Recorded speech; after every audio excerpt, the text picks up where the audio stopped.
Hey, good morning and welcome to Inside South Florida. I'm Dave Azer. On our show today, a South Florida comedian has written a book. It's funny, but it's also really, really deep. Plus, a local doctor will tell you all you need to know about stroke prevention and the coolest new trend in South Florida, dining out with some really cool people. That and more as Inside South Florida starts right now.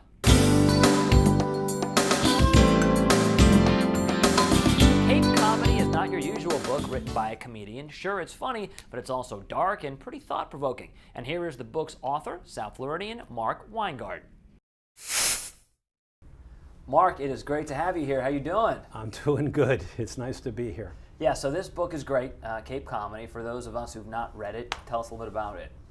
Well, it's a quirky thriller set in the world of stand-up. And, it took me 18 years to write it, first of all. And I wouldn't recommend taking 18 years to write a book because it's a lot of your life that you're going to wave goodbye to during an 18-year period. Now, how much of those 18 years were spent on this book? Did you sort of put it away for a while and come back? 5 minutes. No. 10 seconds in 1994. I mean, that's exactly what happened. When I was 7 years old, I had this epiphany that I was supposed to write a novel.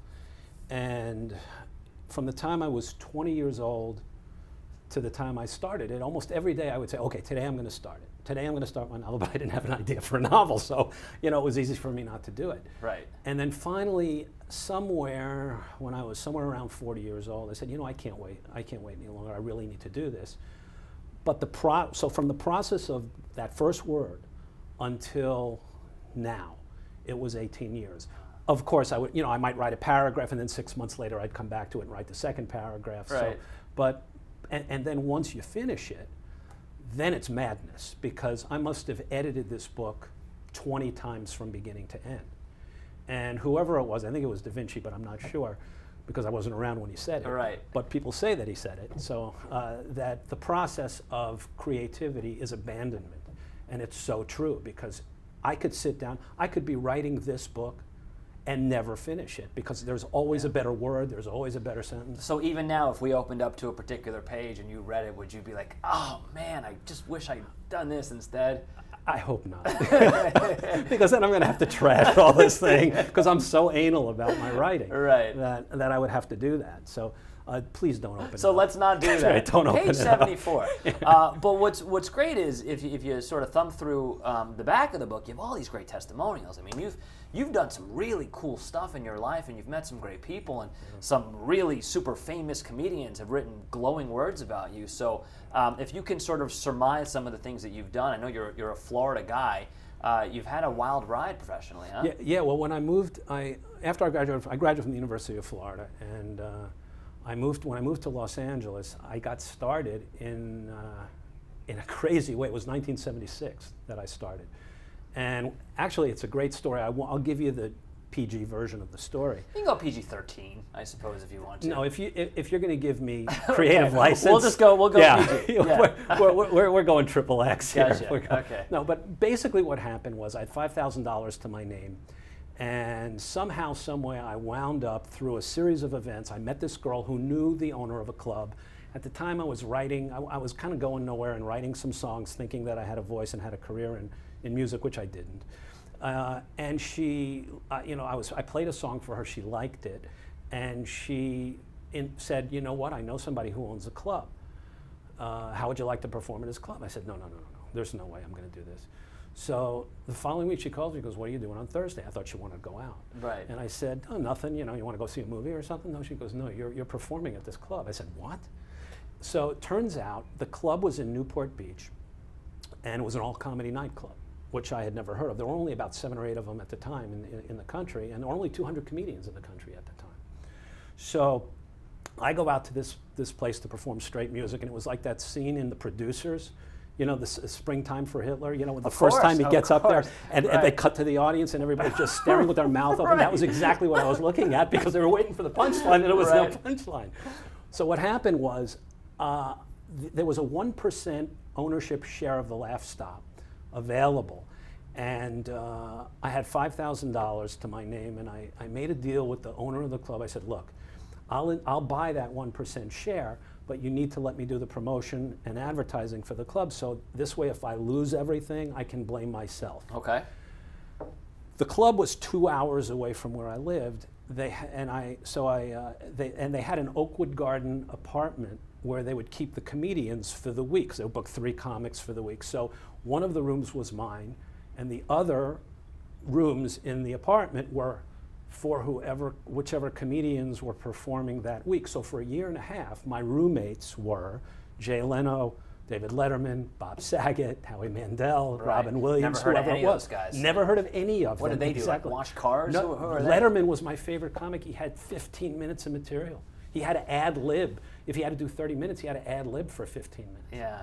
So that was how I got started. Incredible. Just, man, you know, and gosh, you always hear this question asked, but did you know back then that those people would be as great as they were and you'd be where you are? Did you have any idea? You know, yes and no. Because you could see that some of them had this extraordinary gift. Like when Robin Williams first came down from San Francisco, he performed at the Laugh Stop. And in fact, that week, I was emceeing the show. The opening act was David Letterman. The middle act was a guy named Fred Smoot. And the headliner was Leno. Smoot got sick in the middle of the week and had to leave. And a guy from San Francisco replaced him on Thursday night. So the show was Letterman, Robin Williams, Jay Leno, and there were only 8 people there to see him. Oh, man. Back then. I mean, that show would sell Right? out. Could you imagine? It would sell more than the Dolphins are able to sell. Yeah. So- Did Letterman and Leno get along back then? Sure. Oh, they were great friends. They were terrific friends. Right. And in fact, before Leno got his show, I think he did the Letterman show 50 times Okay. before he ever got the Tonight Show by himself. It's just incredible how things evolve, though. You know. It really is. Yeah. But when you're in the midst of it, you don't think that way.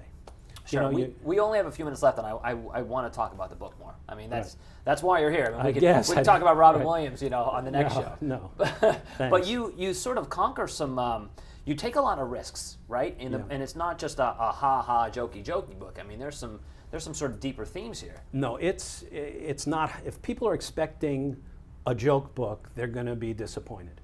What I wanted to do in writing this book is, the majority of people, when they think of comedy, they think of a comic telling his jokes, in front of a brick wall, and that's it. They go back to their life and that's it.